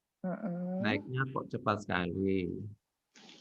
Dalam beberapa bulan sudah harus diperbesar plusnya. Tapi setelah mencapai plus 2,75, kok sudah lama nggak nambah lagi. Apakah ini normal? Apakah suatu saat nanti bisa menambah lagi plusnya? Bagaimana menjaga supaya plusnya tidak bertambah? Yang kedua, untuk memelihara mata agar tetap sehat, lampu baca sebaiknya berwarna apa? Saya sekarang pakai warna kuning seperti lampu jalan. Nah, itu tadi dari Cak Mono, monggo. Ya. Terima kasih. Masih seputar mata plus ya. Nah, jadi mata plus adalah perubahan yang normal sebenarnya karena kemampuan otot akomodasi kita yang makin lama makin berkurang. Ya. Logikanya ya makin bertambah usia, makin menurun kemampuannya, ya alat bantunya makin ditambah. Gitu. Itu adalah sesuatu yang normal. Normal kalau biasanya sih 1 atau 2 tahun itu sudah berubah. Biasanya nambahnya juga pelan-pelan antara plus +4, plus setengah gitu. Ya. Kalau awal-awal tadi katanya kok begitu cepat berapa bulan sudah nggak enak, mungkin saja waktu awal itu sing rada kurang. Nah, untuk patokannya kalau kita jauhnya normal itu umur 40 atau 41 biasanya baru mulai plus 1. Kemudian 1-2 tahun nambah sekitar 1/4. Itu yang masih wajar. Tapi ketika kemudian nambahnya itu dalam belum 1 tahun, asal sebelumnya sudah tahu loh ya. Tapi kalau tadi baru pertama kan kita nggak tahu sebenarnya kita itu sudah berapa plusnya. Atau pada kondisi tertentu, jadi jauhnya dia juga plus. Nah, kalau jauhnya juga hipermetrop atau plus, maka kebutuhan untuk plus yang dekat itu menjadi lebih cepat muncul. Gitu. Karena biasanya plus yang untuk jauh itu juga terdapat kekurangan atau kelemahan pada otot akomodasinya. Ditambah usia jadi menjadi lebih cepat. Gitu. Kemudian untuk mencegahnya ya bagaimana kita menyikapi otot kita supaya tidak mudah lelah seperti itu ya. Kalau di laptop ya jangan terus intens lebih dari 2 jam pasti udah nggak kuat mata kita. Jadi pasti akan lebih cepat lelah. Kemudian untuk lampu baca tadi ya. Nah, lampu baca yang kita sarankan adalah daylight. Lampu baca yang paling mahal harganya ya sinar matahari. Kurang lebih seperti sinar matahari itulah daylight itu yang disarankan. Ya. Monggo. Sudah? Ini ya. Lili masih ada yang dicat nih. Hah? Masih ada yang dicat pertanyaan. Oh, masih. Oke, silakan. Kebetulan saya diprotes istri saya karena yang tanya istri saya ini. Satu. Ya, silakan. Pterygium itu harus diambil atau tidak? Pterygium. Nah, yang kedua, kalau mata minus banyak yang di laser, kalau plus baiknya di laser apa tidak? Karena saya lihat dokter mata yang seumuran kok pada pakai kacamata, nggih. Terima kasih ilmunya. Iya, silakan. Pterygium ya. Pterygium itu juga sebenarnya bagian dari proses degeneratif dari selaput lendir kita. Jadi konjungtiva namanya ya. Nah, itu kemudian menebal, biasanya pemicunya adalah karena iritasi kronis. Jadi karena UV yang terpapar terus muncul banyak pada mereka yang banyak bekerja di lapangan ya. Pterygium itu sangat tidak berbahaya sebenarnya. Tapi karena keberadaannya yang di permukaan mata yang makin lama makin menjorok masuk, suatu saat dia akan menutup pupil. Nah, memang sebaiknya sih diangkat, dioperasi. Dilakukan operasi kalau dia sudah ada grade-nya sebenarnya, mulai grade 1 sampai grade 4. Grade 4 itu betul-betul sudah nutupi pupil. Kalau sudah nutupi pupil ya sudah harus diangkat. Kemudian kalau grade 1 itu baru mulai untup-untup masuk di bagian hitam-hitam mata, masuk kornea. Itu memang kita tidak sarankan. Kemudian atau kira-kira sudah sepertiga dari separuh diameter kornea. Nah, itu biasanya sudah mulai mengganggu. Memang sebaiknya sih diangkat. Ada beberapa teknik operasi pterygium yang kita pakai sekarang adalah dengan teknik graft. Jadi dicangkok selaput lendirnya untuk mencegah rekarensi, jadi supaya nggak muncul lagi. Karena pterygium setelah diambil, kalau kita ekspos lagi dengan iritan tadi, bisa saja kemudian muncul lagi, yang kita namakan residif ya, jadi muncul lagi. Nah, untuk mencegah residif tadi, ada teknik operasi dengan menggunakan graft. Kemudian tadi, mata minus di laser. Ya. Jadi kalau mata minus itu untuk penglihatan jauh biasanya karena kelengkungan bola matanya yang terlalu tinggi. Nah, itu bisa dikurangi. Gitu. Memang bisa. Tapi kalau mata plus kalau yang untuk jauh, jadi yang hipermetrop tadi, itu pun juga bisa di laser. Nah, cuman yang karena kalau plus itu korneanya, kelengkungan itu terlalu flat. Maka yang di laser adalah bagian pinggirnya. Memang itu bisa. Dan itu disarankan pada mereka yang sudah berhenti pertumbuhannya atau sudah stabil, karena tidak akan berubah lagi. Berbeda dengan mata plus karena presbiop tadi.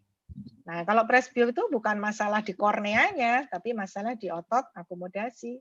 Dengan bertambahnya usia, yaitu nanti akan muncul lagi, akan bertambah sampai tadi saya sudah sempat sampaikan ke Mbak Lili ya, sampai sekitar umur 60 tahun lah mungkin sudah berhenti. Jadi kenapa tadi pertanyaannya Mas Mono tadi ya, Mono 75 sudah nggak nambah-nambah lagi sampai sekarang. Ya karena memang sudah mentok 275 sampai 3 tergantung pada jarak baca kita kebutuhannya berapa.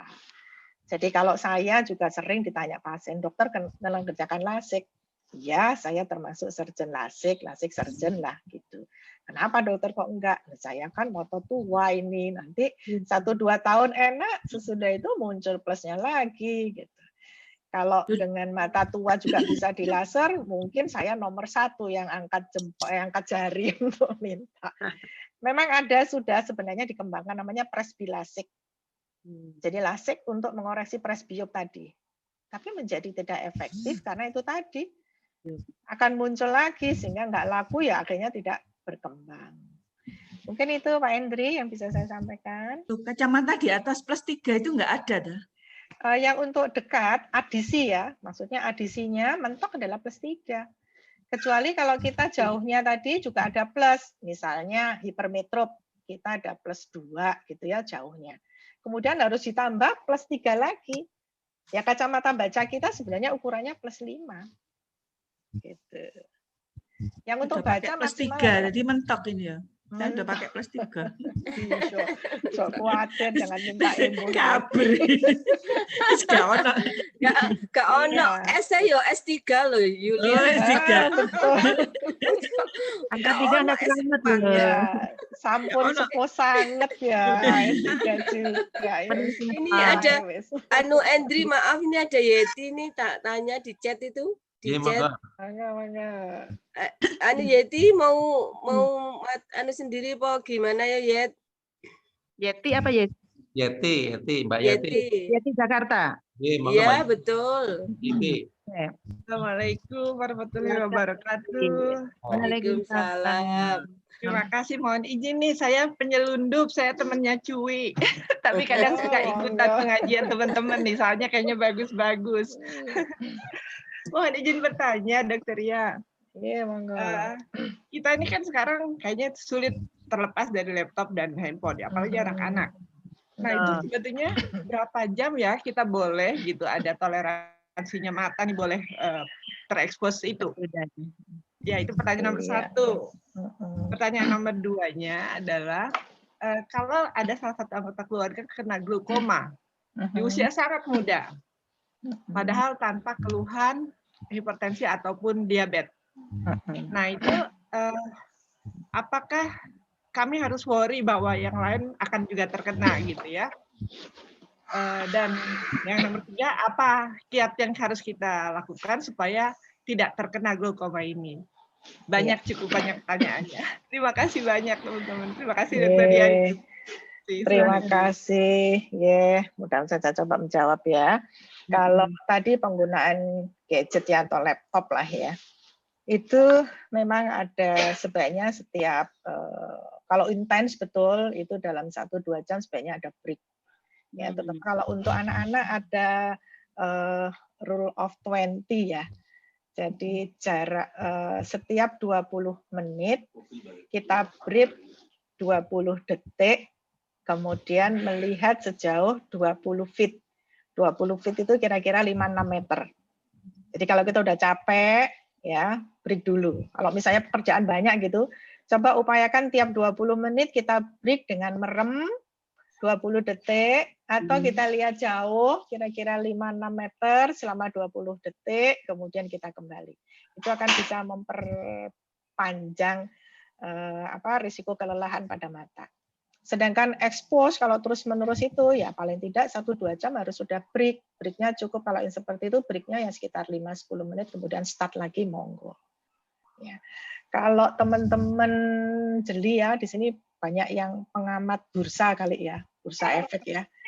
Kalau coba teman-teman amati ya, biasanya setiap 1-2 jam itu akan ada jeda waktu yang sekian saat di mana angka-angka itu tidak berubah. Mereka itu sudah ngatur sebenarnya secara otomatis. Setiap ini kan kalau kita lihat di displaynya saham itu ya, kan cepat gitu ya.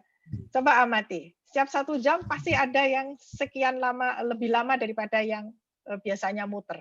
Mereka sudah ngatur itu sebenarnya. Nah, itu sudah diantisipasi sampai sebegitunya kalau yang di tempat yang sudah aware dengan risiko terhadap penglihatan. Risikonya adalah kelelahan sebenarnya. Jadi kalau seperti efek radiasi dan lain-lain sebenarnya tidak. Yang memang menjadi isu sekarang adalah blue light ya.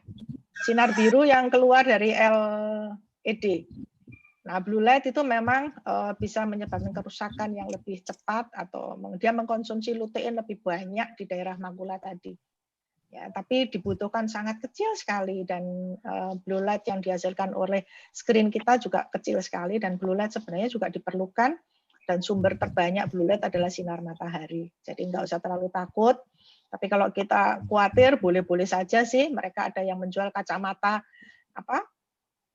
blue block gitu ya, filter itu sebenarnya boleh-boleh saja, atau screen-nya yang dipasang filter untuk sinar biru boleh-boleh saja. Namanya juga pengen melindungi karena kita agak khawatir. Tapi sebenarnya secara saintifik itu tidak terlalu bermasalah untuk itu.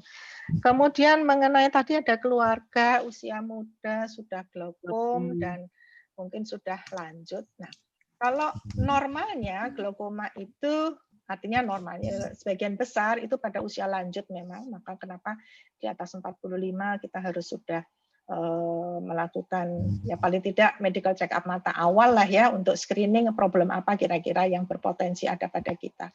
Kalau dia sejak awal sudah mulai glaukom, maka kemungkinan ini adalah suatu glaukoma bawaan. Kalau memang glaukoma bawaan, ya tentu keluarga mempunyai risiko yang lebih. Ya, meskipun dia tidak punya hipertensi, tidak punya diabetes, itu adalah salah satu faktor risiko saja.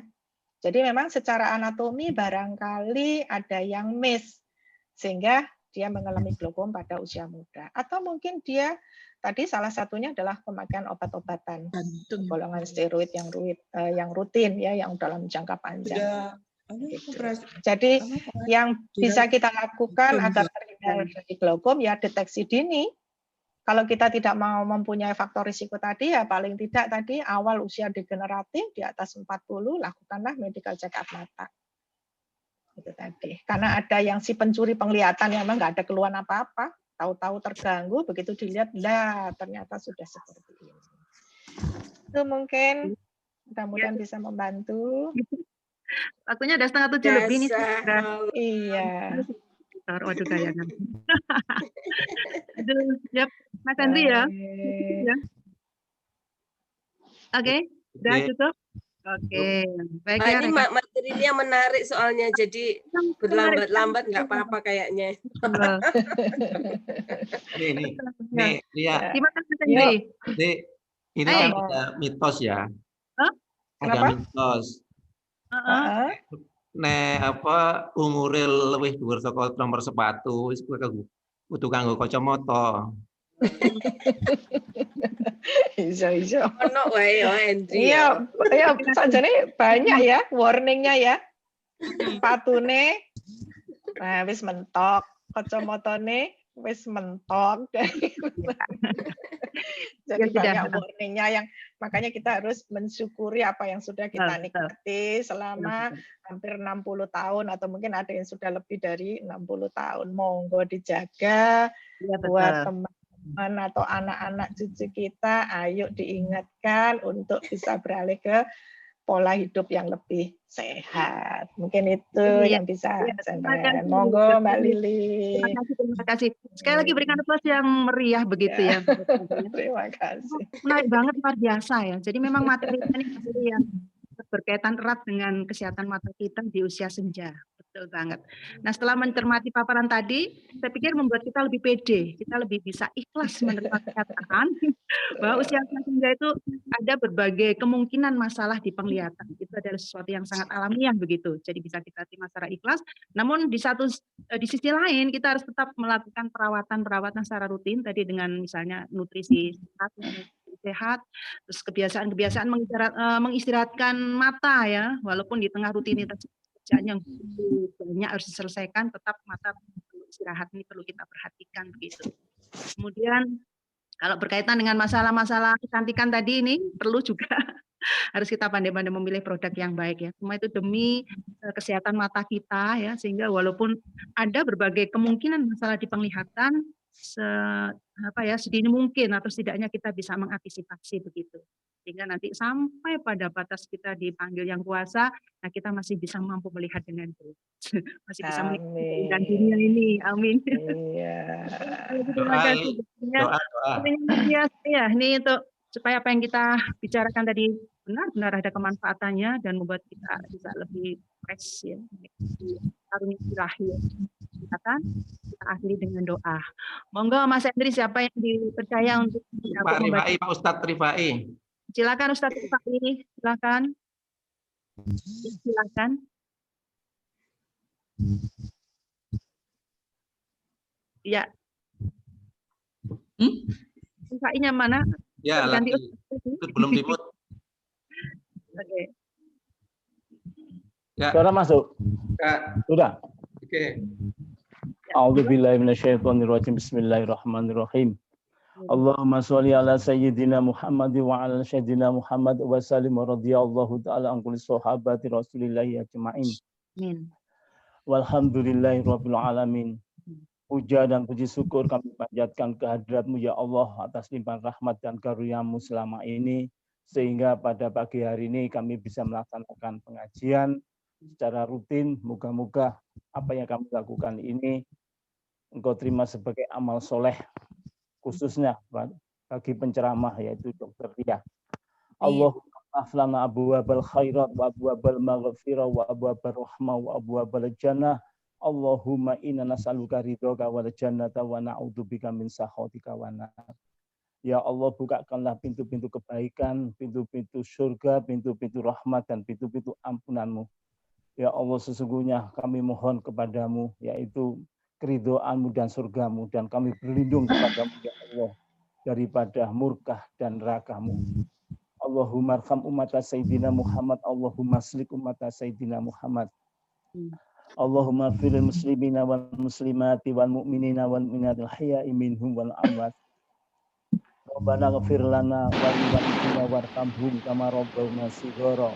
Rabbana hab lana min azwajina wa dzurriyyatina qurratan waj'alna lil muttaqina imama. Wa sallallahu ala sayyidina Muhammadin nabi ummi wa sahbihi wasallam ajma'in. Walhamdulillahi rabbil alamin.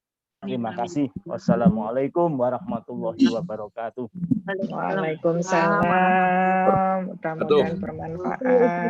Mudah-mudahan doa kita. Maaf kalau ada yang kurang berkenan. Terima kasih. Jawabannya kurang memuaskan. Terima kasih semuanya. Selamat. Semangat.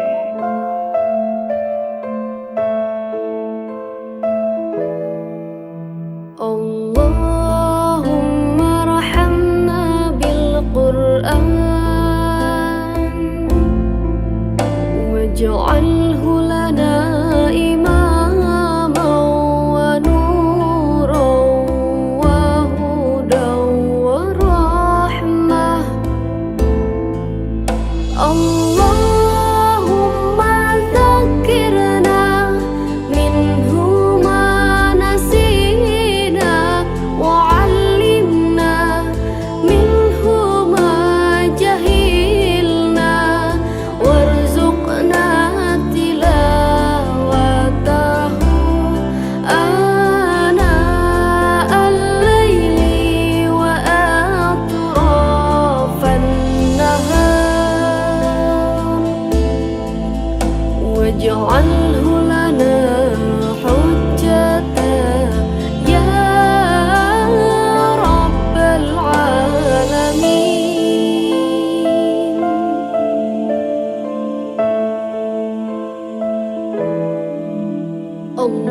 اللهم ارحمنا بالقرآن